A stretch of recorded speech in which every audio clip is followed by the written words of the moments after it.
The story begins with the strongest adventuring party, called Silverwings, Whitefeather, trying to take down a giant ice dragon in an epic battle when the dragon swings its tail sweeping across the map, but the adventurers dodge it and counter with their strongest skills, but they can't even scratch the giant monster. The dragon strikes back, breathing out freezing ice, forcing them to immediately cast defensive magic, but its attack is too powerful, shattering the barrier of the female mage in the group easily.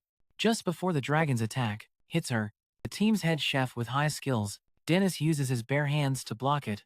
Even though the blow still injures the mage's arm. Seeing this, he immediately uses magic to create a healing potion, treating her and boosting the team's morale. Witnessing this scene, Vice Captain Kitty smiles approvingly, but team leader Vigo looks annoyed. He's jealous of the head chef for some reason. In his rage, Vigo summons a gamma magic blade and slashes straight at the dragon's face, making it go berserk and release lightning bolts, attacking the entire group. Kitty and the leader team up to attack once more, but the massive damage forces the whole team to retreat. Afterwards, the leader calls an emergency meeting, but the vice captain's chair is empty. Dennis breaks the awkward silence, asking why they were called here, and that's when Vigo speaks up, blaming him entirely for the recent failure, saying they could have won if Dennis hadn't interfered and distracted the dragon with his red voice skill. Dennis angrily protests, firmly stating that Vigo himself was the one who ordered him to do that, but Vigo plays dumb, saying he would never make such a stupid mistake.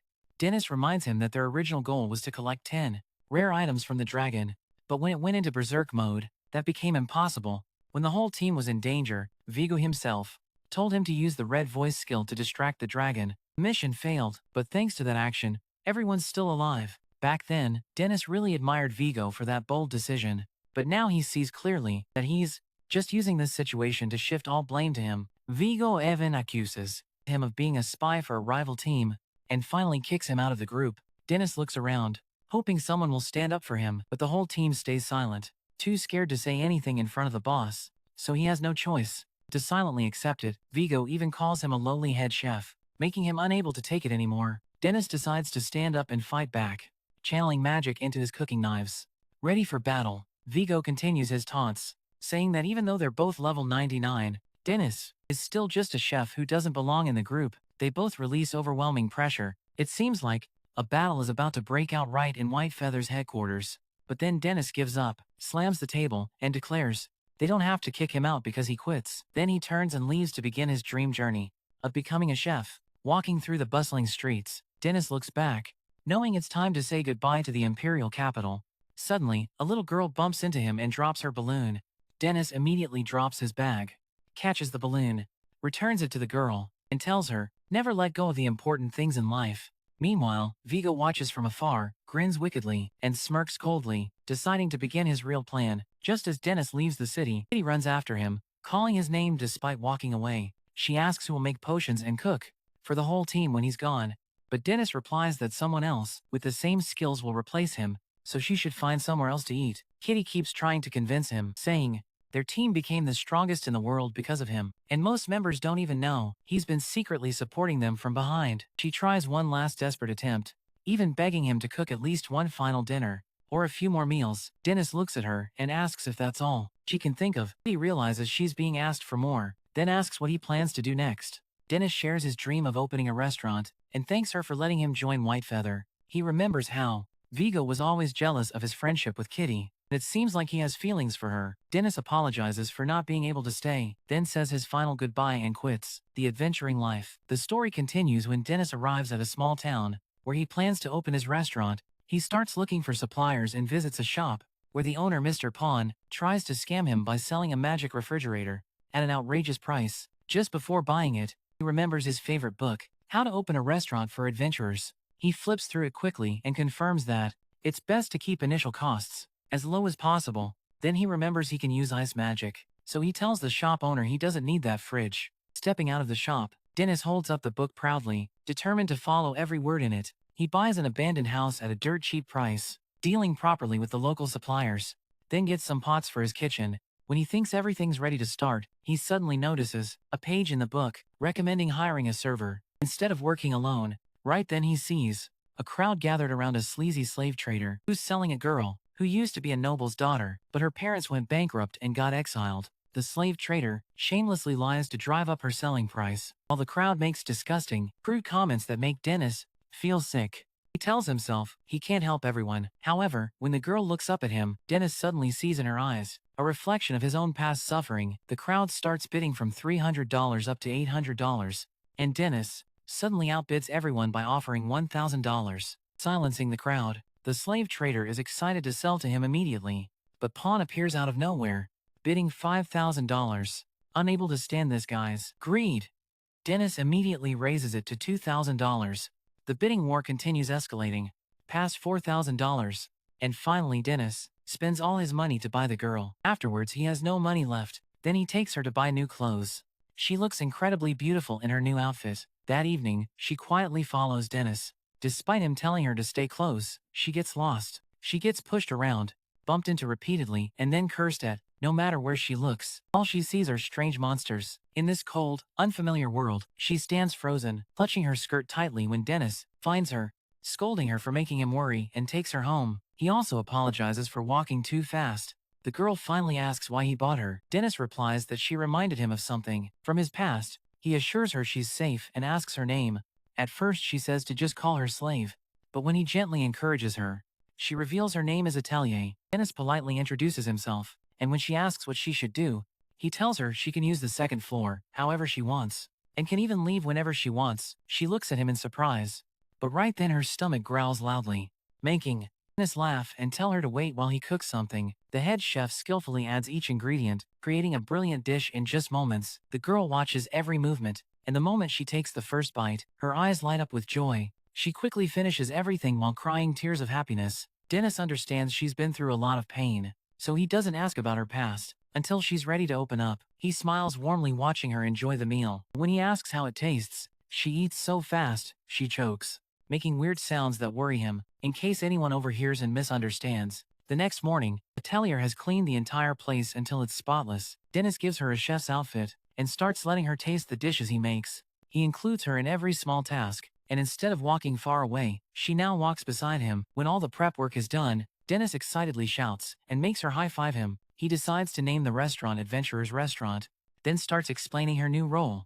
He tells her she'll now be the face representing the restaurant, while Atelier starts pretending to be a waitress. Saying her so excited makes Dennis feel proud and truly happy. Then he looks around one final time to check everything's ready before making sure they can open the doors. He shouts loudly, hoping their first customer appears soon. He hopes to make them love the food here enough to eat 3 meals a day, and most importantly, hopes they'll pay, since he's broke right now. Right then, the restaurant door opens and an adventurer walks in, wearing ancient-style armor, covered from head to toe with no openings visible, making Dennis nervous. But then he remembers the guidebook's advice that sometimes there will be troublesome customers who don't want to be bothered, so he must respect them and make them feel comfortable. Thinking this, Dennis smiles warmly and has Atelier bring the customer water.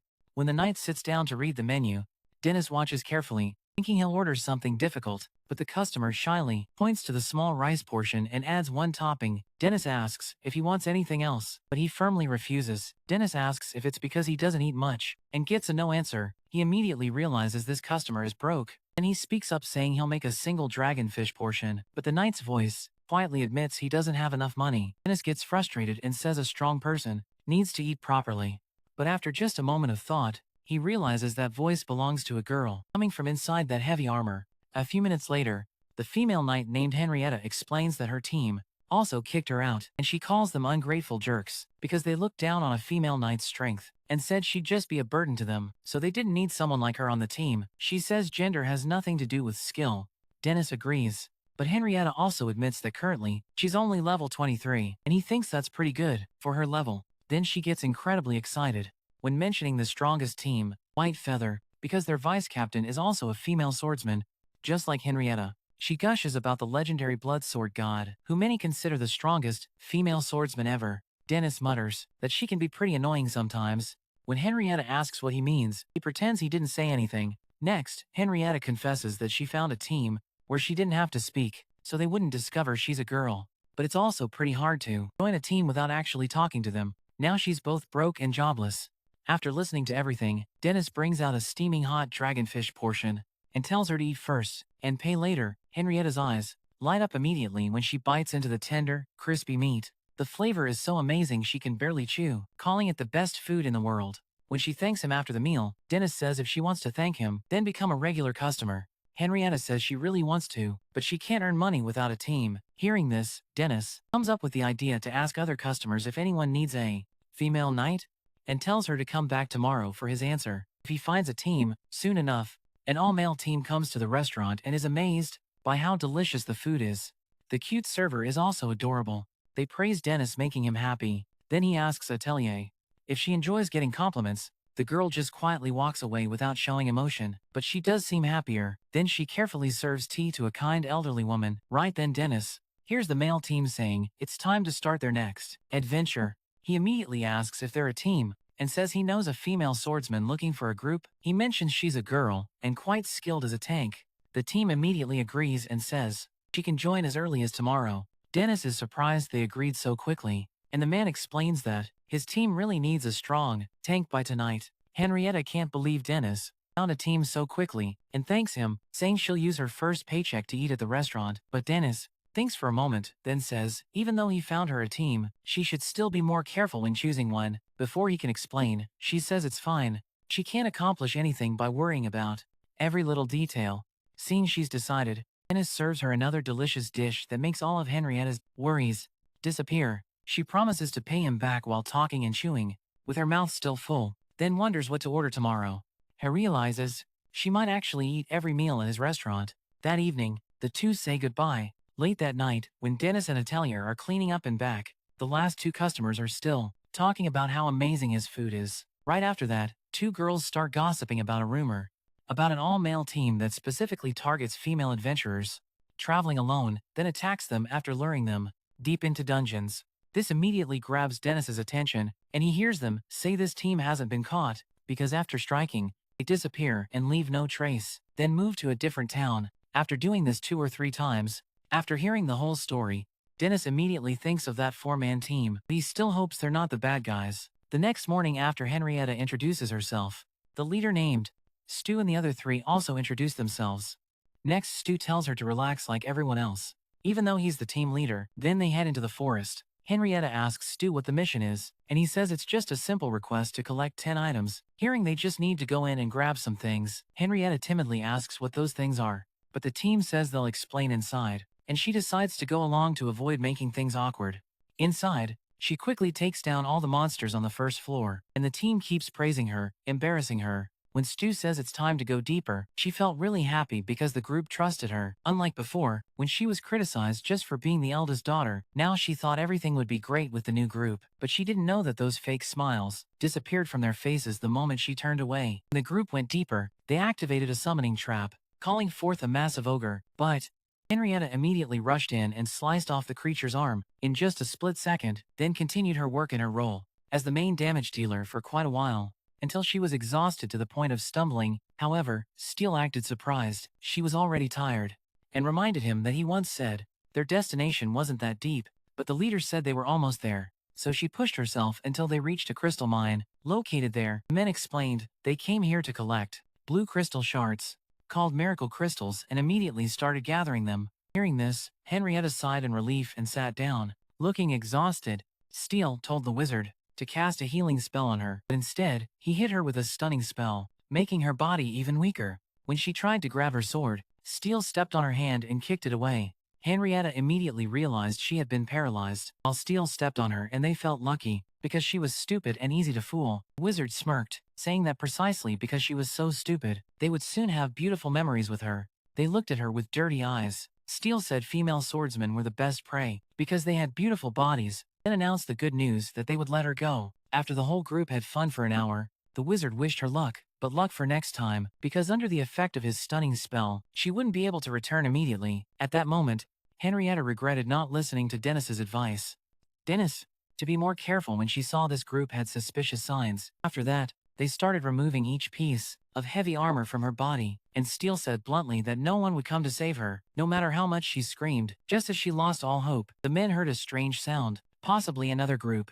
Steele ordered one of his men to go check. A massive ogre fist came flying and hit him directly. They were stunned looking at the creature, with 2 machetes and a face mask, Walking calmly, they wondered if it was a monster or some muscle-bound chef carrying kitchen knives. But Steele quickly ordered the wizard to use detection magic to find weak points. In the confusion, the spell failed, and he realized this masked figure's level was too high, and he couldn't find any weak points. While Steele still couldn't believe it, the masked figure had already moved behind them, and with just one knife strike sent him flying into the wall, making the remaining men tremble. They tried to run, but the masked figure gave them a beating they'd never forget. While Henrietta wondered who this mysterious chef had come to save her, then passed out that evening, she told Dennis about everything that happened, and that she woke up in the guild's waiting room, not having had time to thank the hero, the muscle-bound chef with knives. He understood that story was terrifying, and she also revealed that strangely, those attackers were found tied up and gagged outside the dungeon entrance, and after investigation, they discovered all 4 were wanted criminals. She admitted everything felt like a dream, and she had learned her lesson, to choose teammates more carefully in the future, as he had said, but Dennis also felt guilty for not researching them beforehand. When Henrietta said everything he did was help her find a group, her stomach rumbled loudly, even though she was embarrassed about still being broke. Dennis told her to order whatever she wanted. Don't be shy about it. She hesitantly ordered the premium steak set, which shocked him as it was the most expensive item on the menu. She immediately took it back and chose the cheapest dish, but he said she couldn't change her order, then told Atelier to close early and have dinner with her. Just then, regular customers also dropped by and ordered Paloma gratin. After just a few skilled cooking moves, Dennis brought out the premium steak set, making both Henrietta and Atelier smile happily. Right then, some girls asked why he had closed for 2 days, since that wasn't good for a newly opened restaurant like his. He explained he had important business. Henrietta was curious and noticed from behind. He looked a lot like her hero, but before she could ask, another customer walked in.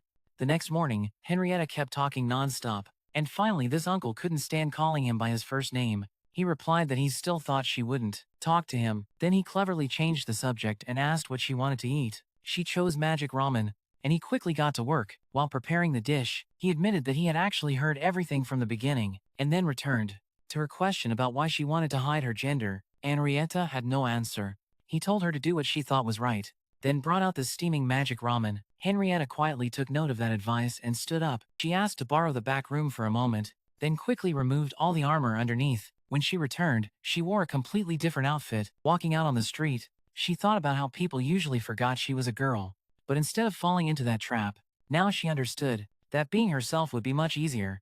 Even Atelier nodded approvingly at her new appearance, making Henrietta blush with excitement. Then she began eating and savoring each bite. Dennis watched her with a gentle smile, happy to see her so enthusiastic. But then he suddenly asked if she wanted to join a group. He reminded her that, as soon as she finished eating, she needed to find work and start paying off her debt to him. As soon as she heard about work, the chef was actually keeping track of her debt. Henrietta immediately panicked and made a mess. In the chaos, the door slid open and a bright adventurer walked in, calmly sitting down. The young man hid his face behind the menu and prepared to order. Dennis glanced at the new customer and felt confused, not sure if it was a handsome boy or a pretty girl. When the customer asked what was good here, Dennis confidently replied that everything met high standards. But this vague answer only made it harder for the customer to choose. After a bit of hesitation, the chef suggested the Ultra Katsudon, but the customer immediately declined, saying they didn't want rice today. Henrietta jumped in with some suggestions, starting with the pasta, that was her favorite, then moving to curry pie udon, but none of these dishes interested the customer. Seeing this, Dennis grew increasingly frustrated. Henrietta quickly jumped in again, this time trying to reassure the chef by explaining that young people are sometimes very picky. Just then, Atelier walked over to the customer and suggested fried rice. If they really didn't know what to eat, the blue-haired customer accepted the suggestion and ordered fried rice, making Dennis smile. Before returning to the kitchen, he prepared the dish with his usual skill and finesse, cooking it perfectly and adding a few shrimp on top. As soon as the customer took the first spoonful, he froze in shock, completely melting under the rich, incredibly delicious flavor. As the kid continued eating, Dennis mentioned what he had noticed earlier and pointed out that the boy had entered the restaurant with a tired expression and like he needed someone to confide in. The kid replied that it wasn't anything special. Dennis immediately said if he didn't want to share, that was fine too, but the boy still decided to open up, saying the problem was the level of people around him was too low. That statement shocked everyone, including Dennis. As the boy radiated the aura of a solo player, he immediately asked Dennis if he wanted to hear the details of what he meant, and despite Dennis declining, the boy started talking anyway. He explained that the people around him only had weak minds, and only focused on getting praised instead of pushing themselves to become a truly top-tier group. Dennis glanced at Henrietta and told her she should feel ashamed, making her frown, and complain that this chef was sometimes really rude. Before they could continue, the kid slammed his hand on the table and stood up, clearly wanting the whole restaurant to hear as he shouted that he couldn't stand fake adventurers with such low motivation and found that attitude unforgivable. Then he started bragging again, saying that when he told his group this, he got kicked out, making Dennis feel awkward and wonder why his restaurant always attracted rejected people from everywhere. Henrietta replied that she didn't know either, but the kid kept talking confidently, declaring that soon he would be strong enough to join the Silver Wings and become their strongest wizard. Dennis advised him to be careful or he'd be poor soon. When he finished eating, the boy paid and left, introducing himself as Vivian Chase, and said he'd order shrimp fried rice next time. He returned to the restaurant for another meal and immediately ordered. As usual, he talked non-stop, announcing that he had decided to join the strongest group around, called Nine Mystic. He bragged about having many advanced skills and claimed that soon he would be a member of the Silver Wings. Dennis quickly brought out the food as the boy continued dreaming about his future with the Silver Wings. While Dennis quietly hoped the boy would find a trustworthy group to help him truly grow, he asked about the boy's first mission and Vivian explained he was collecting synthesis materials for flavoring compounds somewhere around the 5th floor. Hearing this made Dennis a bit worried, so he used his detection skill and discovered the boy was only level 17, although that level was quite high for his age. He knew the 5th floor was meant for people at least level 30 and above. He asked the boy if he thought that might be too much for him. The boy confidently replied that several skilled group members would support him. Dennis remembered how the boy had bragged about knowing all kinds of advanced skills, but now he was almost certain the boy had only read about them in books and convinced himself he could use them. A person's level reflects the amount and quality of skills they possess. And if the boy really had that many skills, his level would be much higher. Was counting on him, despite still looking worried. The boy quickly added that a chef like Dennis wouldn't understand since he'd probably never set foot in a dungeon, so the young man just pretended to agree, even though his last time there was floor 37. Before leaving, the boy said next time he'd come back for crab fried rice. Sometime later, Atelier and Dennis went out shopping, while the cute little girl carefully counted eggs and meat to make sure they didn't forget anything. Completely focused on shopping, Dennis seemed lost in thought and worried about Vivian. The kid was probably at the 5th floor by now. He wondered if he was wrong to let the boy go, and maybe he should have stopped him at any cost. But eventually he shook his head and dismissed the thought. Atelier tugged his shirt and said she hoped Vivian would be safe. Just then 2 adventurers walked by, talking about Vivian's fate, saying their team leader, Hopper, had deliberately sent the boy down to the 5th floor, just to see if he would survive. Hearing this, Dennis immediately rushed toward them, grabbed both and dragged them into a nearby alley. Before slamming them to the ground, the 2 fake adventurers drew their weapons and introduced themselves as members of the Nightmist team, but ultimately they were the ones who got beaten up.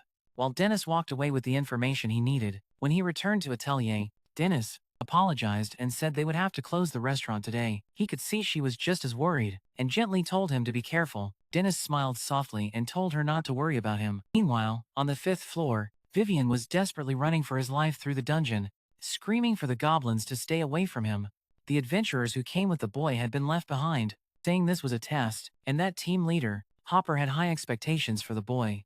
Vivian panicked, thinking he needed to at least reach the 3rd floor to be safe. But while running, the boy tripped, and suddenly, vines began wrapping tightly around his legs, trying to break free. But the vines seemed magical, with magical energy flowing through them. He tried to cast a spell to break free, but his mind went blank. Unable to remember any incantations, the boy grew increasingly scared, thinking he would be torn apart by goblins if they caught him. Just before they reached him, a girl appeared to save the boy, cutting through the vines and casting the right dispel magic. When she pulled him to safety, Vivian looked up and thanked her, impressed that she knew dispel magic. The girl calmly said this wasn't the time to relax and they needed to find a way out. When Vivian asked if she had also gotten lost, she explained she was left behind after falling into a trap, like him, and no one came back to help. She said they should wait together. Maybe someone would come rescue Vivian, but Vivian quietly admitted that no one was coming for him either. While sitting and talking, they both gradually realized how similar they were. Just then, the goblins approached again, and Vivian immediately acted heroic, saying he'd be the decoy so Cynthia could escape.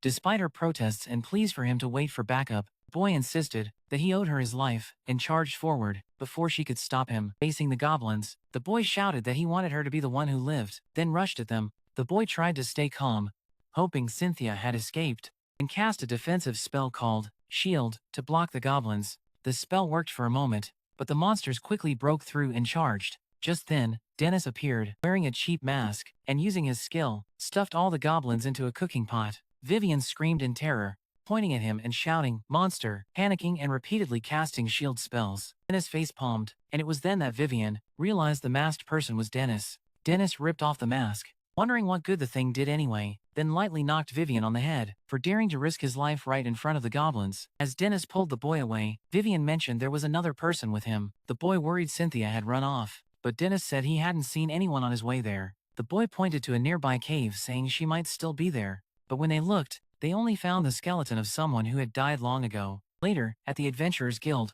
they learned that girl was Cindy Adred, an adventurer who was separated from her group 13 years ago on the 5th floor, and since then, no one has heard anything. They both carry their bones and bury them. Dennis says that he's heard legends about fake adventurers who fall down but their souls still sometimes appear to protect the living. Vivia starts crying, thanking her for saving him and promising to visit the grave regularly. Someday in the future, he'll become the strongest wizard to protect people like her. On the way back to the tavern, Dennis gently pats his back, telling him to cheer up so Cynthia can rest in peace. But Vivia just sighs, saying at least he should be allowed to feel sad for a bit. The next day at the Nyma's headquarters, an old man calls a girl named B.A. back and scolds her for submitting her report too late. She keeps apologizing while he won't stop pressuring her, and she tries to explain that the data doesn't match, but he snaps back, throwing papers at her and telling her to make it match properly. After that, she stays up all night and finally finds the error. Turns out the data was off due to currency fluctuations. She reminds herself that she still has to wake up early tomorrow. Her stomach growls loudly, and she sadly realizes she hasn't eaten lunch or dinner. Now all the restaurants are closed. Suddenly, she remembers there's a new restaurant that opened nearby, but when she gets there, she sees the chef standing outside, preparing to close, immediately losing all hope. However, the chef sees her and invites her in, asking Dennis to serve one more customer, one last time, before closing. Hearing her speak up for someone else, Vivia is surprised. Henrietta says it's no problem, so Dennis welcomes the girl and tells her to choose what she wants. After sitting down, B.A. orders today's special. While Dennis prepares the food, she quietly watches Henrietta and Vivia chat at the counter. Seeing them happy, she starts feeling jealous of their comfortable atmosphere, because her life is all work, no friends, and always having to sell herself to capitalism. So she thinks maybe she'll start chilling at this restaurant. A few minutes later, Dennis brings out the food. B.A. stares wide-eyed because it looks absolutely amazing. He tells her to eat it right away before it gets cold, so she dips into the sauce and takes her first bite. Her eyes light up, and she says she's never eaten anything this delicious in her life. Hearing that, Henrietta smiles and says every dish Dennis makes is delicious. She starts listing the best dishes she's tried, and Vivia is amazed by how many she knows. Henrietta proudly says she's the restaurant's first customer. Dennis corrects her, saying she's also the first deadbeat who got spoiled into paying later so often. He tells her to go find a job, but she argues back that Vivia doesn't have a job either. Watching them bicker makes B.A. start laughing, and Dennis apologizes for being noisy. But right then, everyone freezes when B.A. suddenly starts crying. In her head, she thinks it's wonderful that a place exists with such good people and amazing food, while she only receives insults and criticism in those long nights. Every morning, waking up, wanting to end it all, she remembers her childhood, when her magical talent made her family amazed, and they saved up for years so she could leave home and become a wizard they'd be proud of. Back then at magic school, the headmaster was very impressed and offered her a job there, but B.A. wanted to make real money from adventuring to send back home, so she joined the strongest guild in town. Back to the present, Henrietta sees B.A. upset and asks if she's okay. Vivia says she works for Nymas, the same guild that sent him on that impossible mission. He only met her once, but the way they treat her is really concerning. Hearing that Henrietta asks Dennis if he can do anything, Vivia agrees. But Dennis says he's just a chef. His job is to feed people. This is something she has to face herself. The next morning, B.A. turns off her alarm at 3 a.m. and curls up in bed. She didn't sleep all night. Now she can barely move, worried she'll be late again if she falls asleep. 2 hours pass. She rushes to get ready, running downstairs, apologizing for her team being late when an old man scolds her harshly for making subordinates wait. Then they go into the dungeon, where a wolf attacks the guy, but right before it claws his face, B.A. casts a wind spell to blow it away. But instead of thanking her, he pushes her away and glares at her threateningly. That night, his words still echo in her head, because he twisted the story, claiming she deliberately made him lose face and steal credit for killing the monster. When she tried to explain, they made her apologize and called her a troublemaker. Meanwhile, Henrietta and Vivia are walking nearby, talking about food and work. Vivia suddenly sees BA walking alone looking strange, so they both quietly follow her to a tower, and he realizes she's actually planning to jump. At that moment, BA thinks this life isn't worth living anymore. Just one step will end it all. Right as she jumps, Henrietta rushes forward to grab her mid-fall, while Vivia casts a spell below to reduce the impact. At the same time, Dennis is deep in thought when the chef walks by, completely naked, casually asking him for a towel. He tells her she can't just wander around like that, just because she's out of towels, then rushes in to get one. Right then, Henrietta walks in with BA on her back. Vivia shockingly asks why the chef isn't wearing anything, and wonders if this is some marketing strategy. The restaurant, he yells at her to put clothes on, but she firmly refuses to dress until she's completely dry. Hearing Henrietta call out, Dennis turns around to scold, but stops when he sees BA unconscious on her shoulder. After that, Dennis says this was bound to happen, because she's the type of person who's too honest, always pushing herself until she breaks. Vivia argues that Henrietta wouldn't have these problems. Dennis feels weird that they get along so well. The chef looks at the girl, Vivia, asking how to help her solve this problem. Dennis decides he'll talk to Nimus. A few hours later, the Nimus team leader arrives, apologizing to Dennis for the trouble BA caused. Dennis says he should apologize too, for beating up two of his subordinates. The man introduces himself as Hopper, team leader of the Nimus squad, while Dennis just says he's just a restaurant owner. From there, Hopper quickly switches to business talk and Dennis learns he's stronger than regular level 51 adventurers. Exactly as expected from the strongest guild in town. When Hopper mentions BA, Dennis explains that he's currently resting in bed and clearly isn't strong enough to work. He gently asks if they could let her rest and leave the squad, but Hopper refuses, saying they have full rights to keep her. His subordinate throws a contract on the table, and after Dennis reads it, he gets angry, saying this is basically a slavery contract. Hopper responds that this is how they do business. Dennis argues that adventurers should be free to leave squads. Hopper tells him to mind his own business, making Dennis furious, yelling at them for exploiting BA's labor. This accusation makes Hopper so angry he crushes his cup with his bare hand, scaring Vivia and Henrietta. After that, he declares his squad is the strongest in town, so they make the rules here. He demands Dennis hand over BA immediately, and says this is the last time he'll ask nicely. Meanwhile, upstairs, BA curls up in bed, wishing she had never been saved. Suddenly, the chef speaks up, saying, if that's her choice, then just go ahead and die, telling her that she used to think about suicide. When everything precious was stolen and she was sold into slavery, she was drowning in darkness and lost all hope. But then, something beautiful happened and changed her life. Finally, she tells BA to eat one really good meal first. If after that, she still feels the same, then maybe death is the only way. The chef also says she'd be happier if BA chose to keep living. Back downstairs, Dennis asks Hopper what he thinks he is. He just smirks, saying the strongest squad is them, and they own everything in this town, because no one is strong enough to overthrow them. Then uses Silverwing as an example, but Dennis argues that Silverwing is completely different from these jerks. Hopper insists that the only difference is Silverwing controls fewer nobles and royalty, while they control a small town. Then he mocks his restaurant as being cheap, ready to burn it down until nothing's left. And when Dennis asks if that's a threat, Hopper just laughs coldly, saying no one would care if some useless restaurant burned down. Dennis wants to punch him, but right then a customer walks in, with a bright smile. Kitty says the restaurant looks amazing and cozy, just her style. Dennis apologizes, saying he's handling important business, making her annoyed. She says she traveled all this way just to see him, asking if he plans to cook for her or not. Right then, Hopper goes pale, seeing her crimson hair and the Silverwing badge on her jacket. He reluctantly calls her by her nickname, but Kitty is annoyed that this old man dares to be so familiar.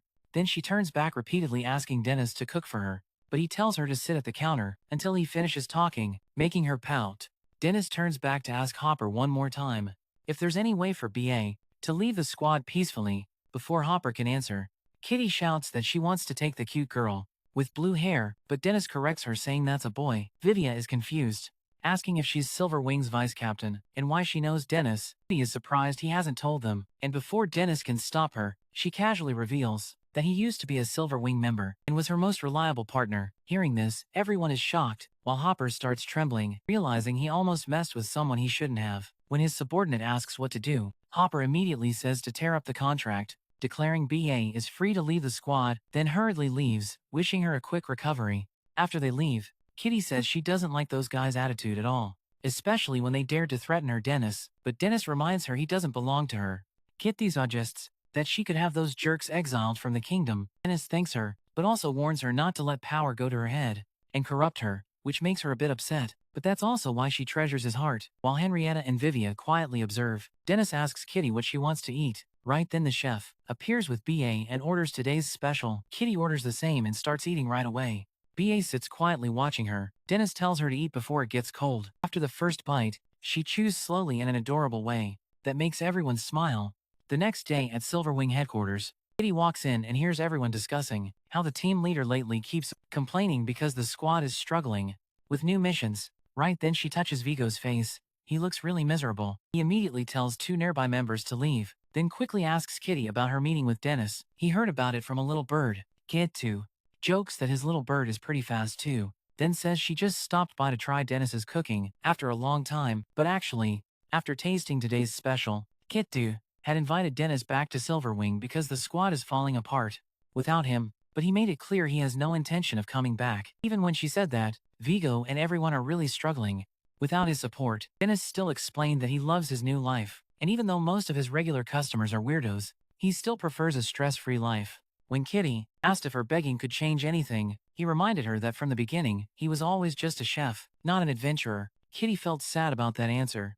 Kitty tried to convince Vigo to invite Dennis, but the team leader flatly refused and told her to forget about it. She argued that when he was on the team, everything went smoothly, so why not invite him back? But Vigo doesn't want to continue and walks away. Meanwhile, Dennis's restaurant is busier than ever, and Henrietta says this is obvious because Dennis cooks delicious food, and who doesn't like good food? Right then, Vivia is surprised to see BA there, and BA thanks him for stopping by. She reveals that she's now living at the restaurant, so Henrietta tells her to just relax and not push herself too hard. But BA says sitting still makes her feel restless. Plus there's a cute guy helping out.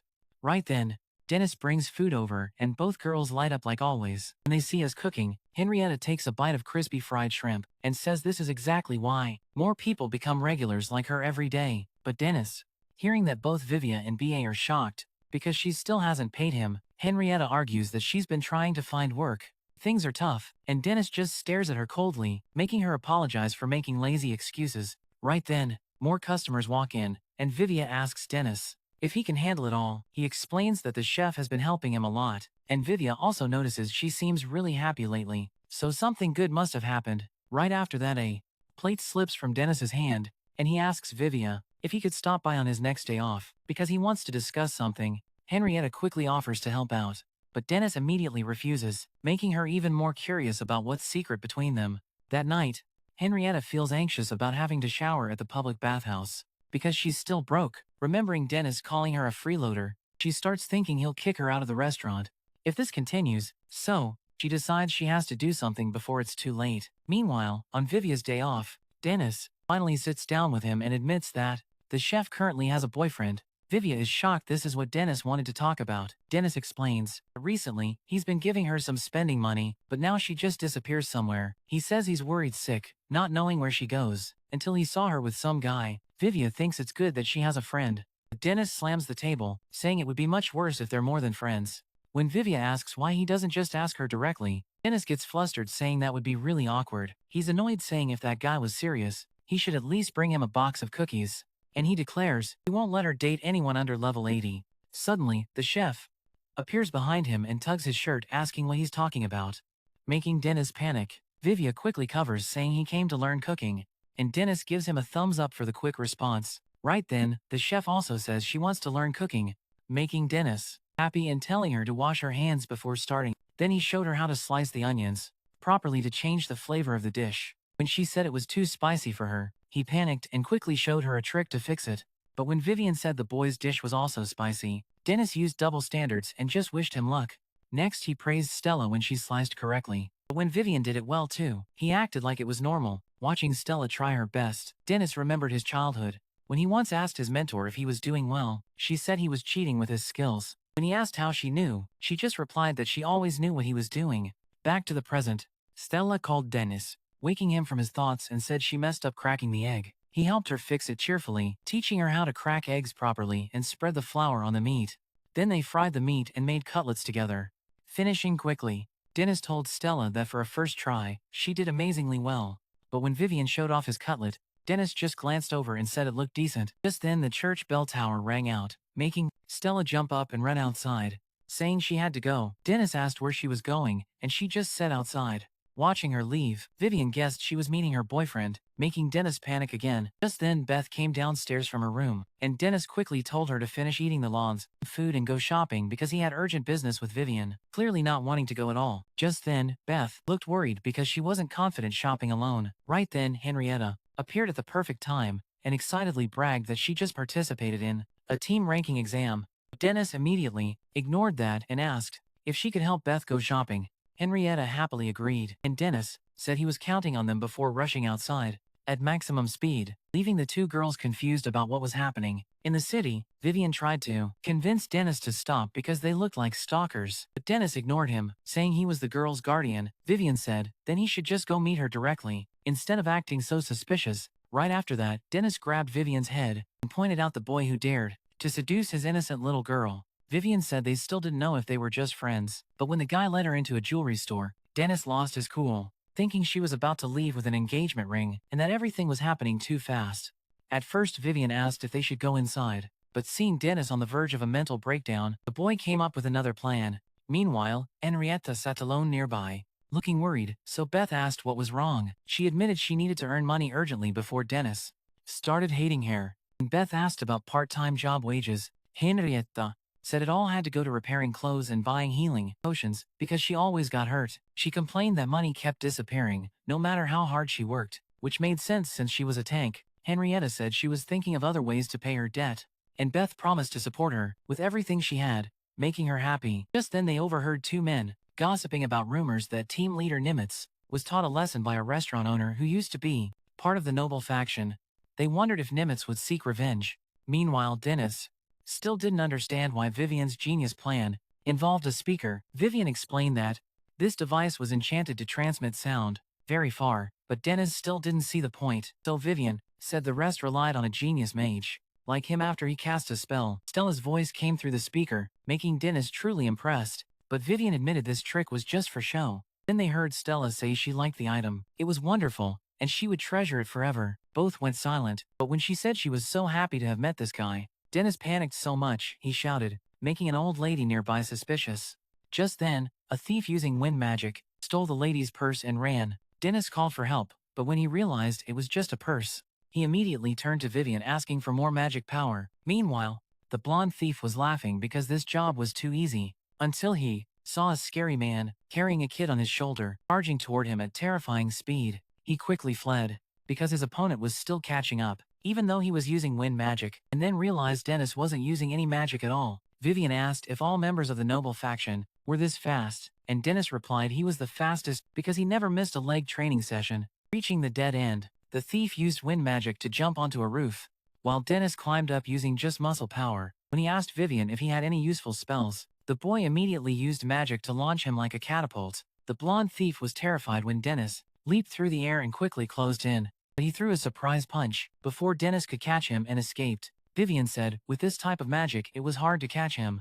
Hearing that Dennis told Vivian to jump down after he landed, Vivian immediately saw the girls walking ahead. When the thief dodged past them, he thought he just needed to lose his tail and he'd be home free. But Henrietta came down from above with a serious expression and quickly knocked him out. Then Dennis ran over and patted her head, praising her good work. Later at the restaurant, he told the girls that Stella had a boyfriend, but Vivian corrected that it wasn't certain. Henrietta immediately teased him about being lonely these days, and Beth admitted she was worried he'd ban her. Dennis said he would never ban someone who appreciated his cooking. He might change his mind at some point. Just then, Stella quietly walked in, went behind the counter with a serious and surprised look, and handed him a box. When he opened it, he found a bracelet that Stella revealed she had saved her pocket money to buy. Hearing that, Beth burst out laughing, saying he misunderstood, while Henrietta was speechless, revealing when Stella asked what that phrase meant. She almost got banned forever. Then he tried it on and Stella smiled sweetly watching. Meanwhile, team leader Vigo arrived at a mansion to meet his boss after a long time.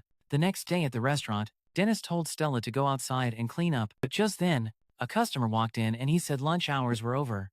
However, the customer burst into tears of joy, seeing young lady Stella was still safe. Dennis didn't understand what was happening, while Henrietta thought this old man was a pervert and prepared to deal with him, but the old man explained he was Stevens, the head butler of young lady Stella. Hearing that Dennis and Henrietta both felt curious, while the other two were almost completely shocked. Seeing Dennis didn't understand anything, Vivian wondered why he was so clueless despite his age. And Beth explained that the Workstart family was the largest and most prestigious mage family in the kingdom, leaving Dennis completely stunned. Meanwhile, Butler Stevens teared up, announcing that finally it was time for the young lady to seek revenge.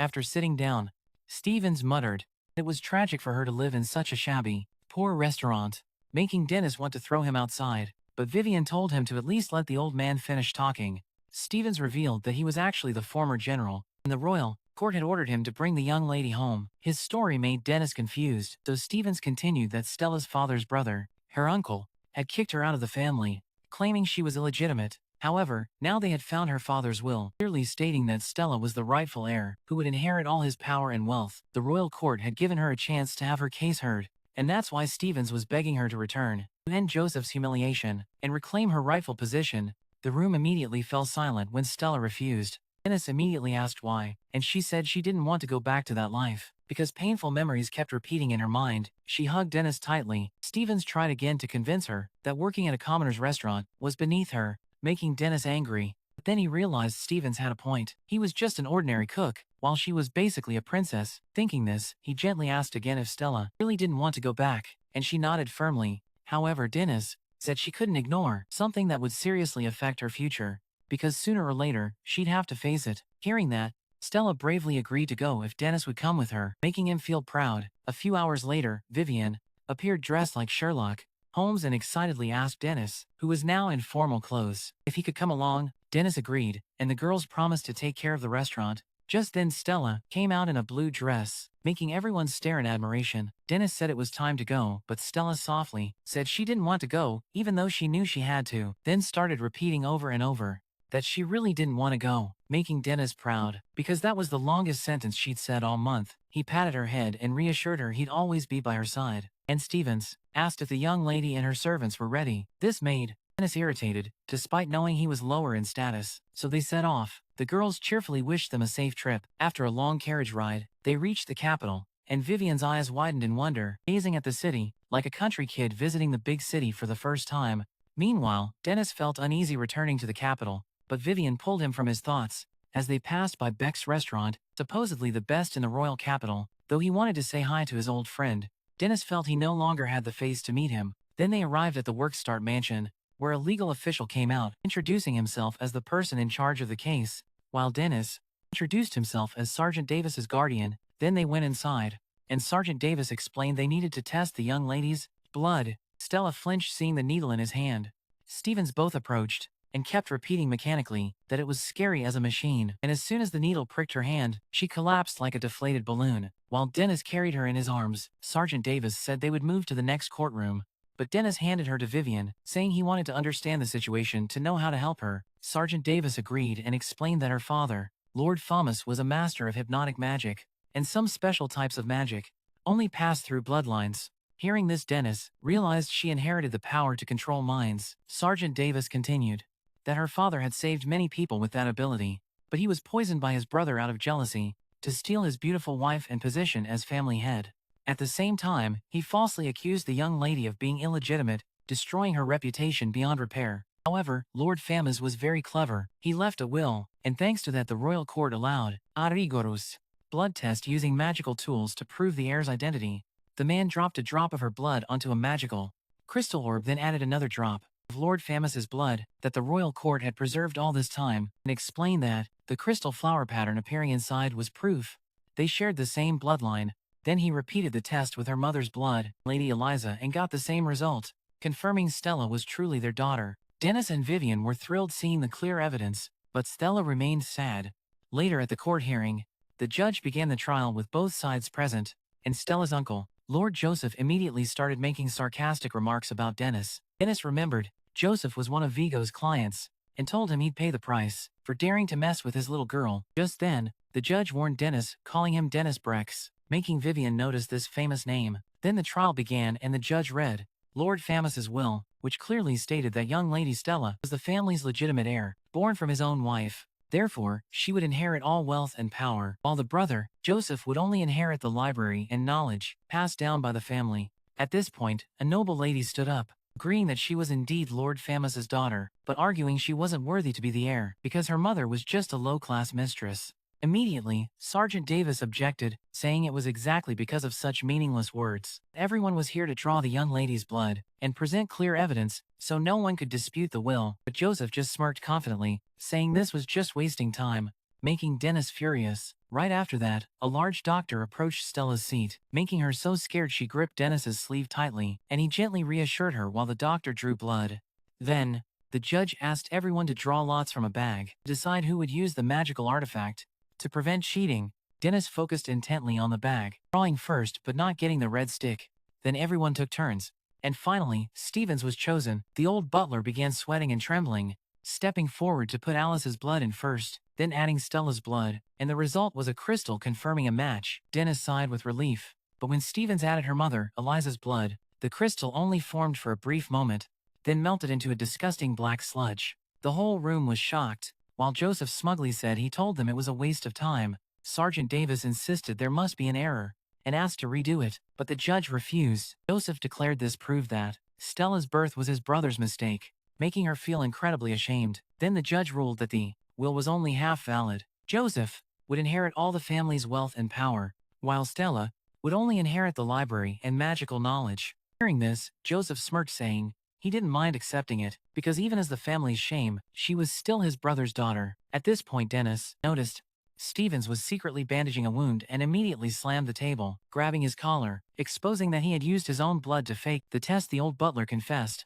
that Joseph had promised to let him return as head butler if he helped. Dennis punished him with fire magic, then let him go. Seeing this, the judge asked him to stop disrespecting the law, but Dennis shot back that those who truly disrespected the law were the scumbag criminals who rigged the lottery, faked blood tests, and dared to humiliate an innocent girl. After everything she'd been through, when guards rushed in, Dennis was furious, declaring he would turn those who hurt Stella to ash, making even the guards scared. But when they received orders to attack from Joseph, Dennis said he'd show them what hell looked like. However, Vivian quickly stopped him, asking who would take care of Stella if he became an enemy of the entire kingdom. Hearing that, he immediately calmed down and looked at her frightened face. After the trial ended, Sergeant Davis told Dennis the case had been dismissed, and Dennis apologized for bringing Stella here. Then he led them to the library to see the books and knowledge she had inherited. Inside, he explained this place used to be a library, but now it was just like a warehouse.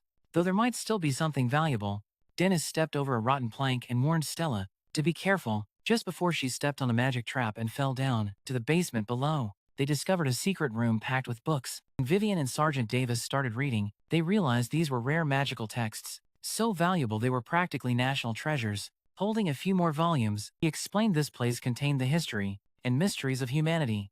At this point, Sergeant Davis wondered if her father had planned all along to give these true treasures to Stella from the beginning by leaving the will and predicting that his greedy brother would try to steal them from her. Dennis laughed at fate's irony and asked Stella what she wanted to do with them, and the sweet girl replied she wanted to donate everything to the restaurant. The next morning, Dennis panicked because Vivian overslept, but on his way outside, he passed by a man who forced him to stop because he looked exactly like Dennis but with a completely different aura. Dennis called for Vivian to come out, and the stranger said that was a nice name. Before letting Vivian leave, just then a girl named Fiorenzo approached the man in the shadows, calling him Lord Hit, and asking who the boy who just left was. Hit replied that was the traveling companion of a copy he once told her about. This episode ends here. If you enjoyed it, please give me a like, and subscribe to get notifications, and wait for me in the next episode. Thank you all so much.